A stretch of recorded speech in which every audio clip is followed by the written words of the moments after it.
entraînements que tu faisais, tu te rappelles la vidéo là, quand tu étais au Bled en Algérie, entre les deux maisons là. Mais tu sais que quand je vais Non, au bled, je vais tout le temps là-bas. Normal. mais tu dois avoir les pieds trop durs. Ouais. Ah, au début, non. C'est quand t'as 12 ans, 13 ans, t'as mal au début quand tu viens de France. Tu connais. Ouais. T'as un petit peu mal. Aïe, aïe, putain. Après, au bout de 2 semaines au bled, c'est fini. Tes pieds ils sont prêts.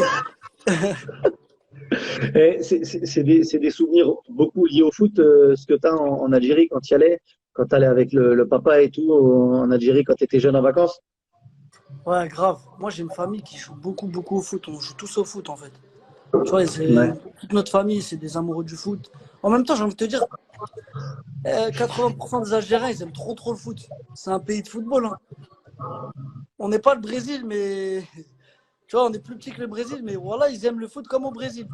Tu vois, au Brésil, tu vois, Et c'est le foot, c'est tu, grave le tu, mec.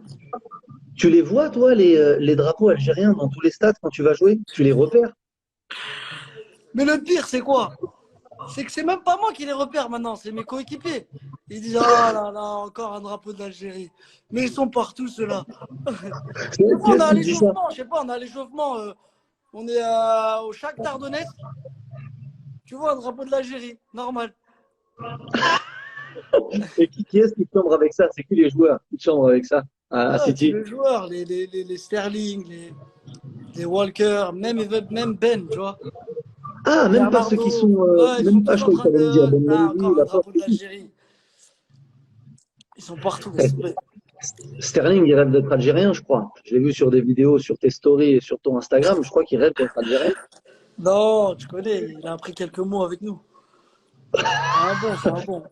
Il y a Rafik Saifi qui te salue Ouais, et passe. qui dit bonjour. Grand salam à Rafik. Il y avait Grand, DJ Snake aussi grand technicien. tout à l'heure. Ouais, ouais, ça c'est le Total Régal. Lui aussi, il fait partie de ceux qui ont inspiré des mecs comme toi à jouer au foot, à regarder, à progresser. Toi, quand tu étais petit, tu bouffais foot toute la journée. Tous les jours. Il y avait pas, c'était trop. Les gens ils disaient, Riyad, il mange un sandwich comme ça, vite fait, avec son ballon. Je jouais tous les jours au foot, tous les jours, c'était trop. Franchement, j'avais pas d'autres moyens, il fallait que je perce, hein. Sinon, je sais pas ce que je serais devenu. C'est Je jouais c'est que quoi tes au premiers foot. souvenirs de foot? C'est quoi tes Hein? premiers souvenirs de foot? C'est quoi tes premiers souvenirs de foot? J'avoue, moi, c'était mon père, là, Rahmo, la première fois, il est parti m'inscrire à Sarcelles. Je m'en rappelle, j'avais 5 ans. J'avais 5 ans, on est parti s'inscrire à Sarcelles. Là, ils nous ont dit, mais il est un peu. Il manque encore, tu vois, il faut qu'il vienne à 6 ans. On a forcé. On a forcé avec le daron. On a forcé avec le daron. Après, ils nous ont inscrits. Je suis reparti direct voir mes potes. Je dis, ouais, je me suis inscrit à Sarcelles et tout ça. Après, ils ont dit, ah ouais, voilà, il y a un pote à moi, il est parti s'inscrire direct. Son père, il l'a pris, il est parti s'inscrire. Je te jure. T'habitais J'ai loin du commencé. stade? Non. Mon père, bon, mes parents étaient divorcés. Mon père, il habitait à 1 minute. Ouais. Ma mère, elle habitait à 7, 8 minutes comme ça. Mais moi, je courais de Ouais. chez ma mère au stade. C'est-à-dire que je faisais 5 minutes. T'as vu ce qu'il a dit à ça? Qu'est-ce que t'aurais fait? Qu'est-ce que tu serais devenu si t'avais pas fait le foot? C'est une question, et ça? Attends, je Ouais, serais c'est une devenu quoi question. s'il n'y avait pas le foot? Franchement, je sais pas du tout, hein, mais je sais pas.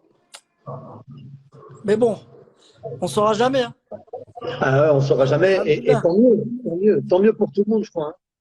Ouais, alhamdoulilah, alhamdoulilah. Pour les supporters de l'Algérie, mais pour ceux qui aiment le foot aussi. Et quand tu étais petit, tu jouais toujours de cette façon, le dribble. Bon, je sais pas si Ouais, mais Robben, tu sais, en il France, était quand t'étais déjà petit, à la mode. tu connais, quand en France, surtout, on était petits, ils aimaient bien les mecs rapides, costauds. Ouais. C'est-à-dire que nous, on était des petits robots techniques, maigres. Bon, j'étais grave, encore plus maigre que maintenant, quand j'étais petit. T'imagines même pas. Pas de, pas de physique, rien, genre. Tu vois, grave technique, mais je me faisais pousser, ou même pas pousser des fois, tu vois, genre un peu la main comme ça, je partais, tu vois. Et, euh, et donc, moi, j'ai jamais changé mon jeu, c'était toujours comme ça, mais je pense que la France va commencer à changer à partir du moment où l'Espagne, ils ont commencé à gagner, tu vois. En 2008, ils ont Mhm. commencé à gagner l'Euro avec des petits joueurs, tu vois, Iniesta, David Silva, tu vois, les joueurs comme ça. petit, maigre, technique. Et le Barça de Pep aussi, avec Messi, Xavi, Pedro, tu vois ce que je veux dire? Donc ça a commencé à changer, la mentalité elle a commencé à changer en France. Et après, comme tu vois, ces années-là, c'était à partir de 2008-2009, c'est là que j'ai commencé à. J'avais 17 ans, 18 ans, là j'ai commencé à aller à Quimper, après au Havre, et voilà, après tu connais.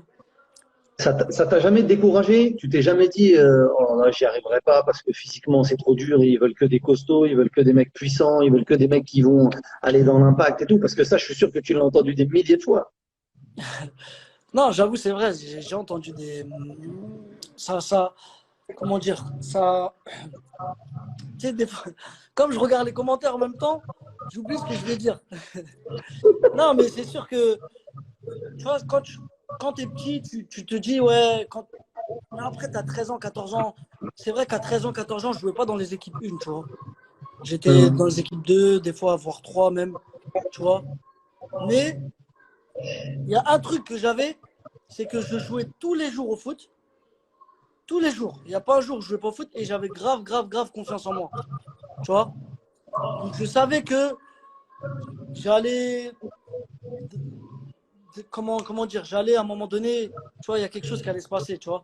Et à partir de 15 ans, 16 ans, j'ai commencé à grandir un peu, tu vois, euh, aller un peu plus vite. Et à force de jouer tous les jours, j'ai progressé aussi, tu vois. Et moi, je jouais souvent avec les grands, tu vois, je jouais plus avec les mecs plus grands que moi, tu vois. Donc, dans les duels, tout ça, tu commences à progresser. Et après, voilà, c'est à partir de 16 ans, là, mes entraîneurs, ils ont commencé à voir que voilà, que je pouvais faire quelque chose. Et après, tu t'es retrouvé à Quimper, parce que toi, t'es pas parti en centre de formation en club pro, tu t'es retrouvé à Quimper. Quimper. Non, en fait, moi, regarde, j'avais 17 ans, je jouais à Sarcelles. Je jouais en senior. J'ai alterné senior Mais ça joue et en quoi? En PH? En ouais, ça joue PH? en DHR ou PH, je sais plus. Ouais, ouais. J'alternais les seniors et les 18 parce que les 18, ils avaient besoin de moi aussi, tu vois. Ça veut dire, je m'entraînais tous les jours, lundi 18, non, lundi senior, mardi 18, mercredi senior, jeudi 18, vendredi senior. Et le Tous les samedi, jours. tous les jours, voilà. Et le samedi matin, j'allais jouer avec les mecs de mon quartier. On allait jouer dans un, dans un synthé. Et mon coach des seniors, voilà, il passait en voiture, il me voyait. Il venait sur le terrain, il disait, Riyad, voilà, sors. Vas-y, rentre chez toi. Demain, il y a Il match. venait te chercher. Et voilà, non, il passait à côté, juste pour voir si j'étais là. Et il me voyait, il disait, Riyad, sors. Je dis, mais non, t'inquiète, 10 minutes après, je sors de ça. Il partait, mais moi, je finissais le match, tu vois. Là, je jouais tous les jours. Et bref, donc, quand j'étais en senior, les mecs de mon équipe, les mecs de mon équipe, ils, euh, tu vois, ils sentaient que j'avais quelque chose. Donc, il y avait un mec qui connaissait un mec à Quimper. Donc, il le chauffait. Il lui disait, vas-y, appelle-le, tout ça, appelle-le. Comme Quimper, ils sont en CFA. Appelle-le, tout ça, essaie d'envoyer Riyad et tout. Un jour, on finissait l'entraînement comme ça le soir. Voilà, je m'en rappelle. Et le gars qui jouait avec moi, il s'appelle Franck, il s'appelait Kev. Le gars qui jouait avec moi, il a dit à Thé, il a dit, ouais, vas-y, bah, appelle le mec de Quimper, là. Après, il a dit, bah, vas-y, tu sais quoi, je vais l'appeler. Il appelle, il dit, ouais, frérot, bon, ça va, tu sais, le mec s'appelait Edern. Tu vois, c'est mon ami maintenant. Ouais. C'est un mec qui s'occupait du truc un peu à Quimper, tu vois. Il disait, ouais, j'ai un joueur, tout ça ici, il est pas mal et tout. J'aimerais bien que tu le vois, tu vois. Après, il lui a dit, écoute, bah, tu sais quoi, on va faire un test là, je sais plus, c'était début juin, avec 25 joueurs, tu vois, qui vont venir faire l'essai. Une Ramène-le et détection. ouais, Comme voilà, une une détection. détection. En fait, c'est une détection. Donc je dis, vas-y, bah, bon, il me dit, bon, vas-y, Riyad, maintenant débrouille-toi, frère, vas-y, c'est ton problème, tu vois. Moi, tu vois ce que je veux dire, j'ai appelé le mec. Maintenant, le Quimper, c'est à 4h30 de train. 4h30 de train, frère. J'avais pas d'argent. Le train TGV, c'était 160 balles. Tu sais, elle est J'ai dit, comment? j'ai dit à ma daronne, j'avoue, j'ai dit à ma daronne, ouais, maman, vas-y, s'il te plaît, tout ça. Je l'ai attrapé peut-être 2 semaines avant. Tous les jours, je lui faisais un boulot. Au début, elle voulait pas, tu vois. Au début, elle voulait pas. Elle me dit 160 euros, t'es fou, toi, c'est trop cher, tout ça. Tac, tac, tous les jours, je glissé, je disais, après, elle m'a payé le billet.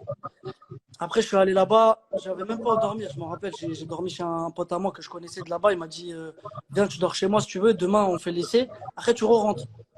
Je dis, vas-y. J'ai fait l'essai le lendemain. Et voilà, ils ont pris que moi. Et ils t'ont dit tout de suite? Ouais, non, il est venu me voir, le coach, il s'appelait Ronan Salin. Il est venu me voir tu vois, à la buvette. C'est typique français, ça, tu vois, à la buvette. Après le match, là, les petits sandwichs, tout ça. Il vient me voir, il me dit Riyad, ça va, tout ça. Bon, j'aimerais bien que tu viennes faire la pré-saison avec nous. Je trouve que tu as des qualités, tout ça, nani. Je dis ok. Dans ma tête, je me dis vas-y, j'ai rien à perdre. Je vais aller faire une pré-saison avec une CFA. Tu vois, j'avais 17 ans. Je dis vas-y, tranquille, je viens. Je suis allé. Après, voilà, tu connais, j'ai fait la pré-saison. Après, au moment de la signature, c'est un peu. Parce qu'ils étaient obligés de me faire un contrat fédéral. Fédéral. Ouais, Tu touchais combien? je Ton touchais premier 700 salaire? euros. 700 700 euros euros. ton premier salaire? Ouais, 700 euros. Et tu Je dormais fais, où? Tu avais un appart? je dormais avec. Ouais, j'avais un appart, on payait moi et Mathias, Pogba, le frère à Paul.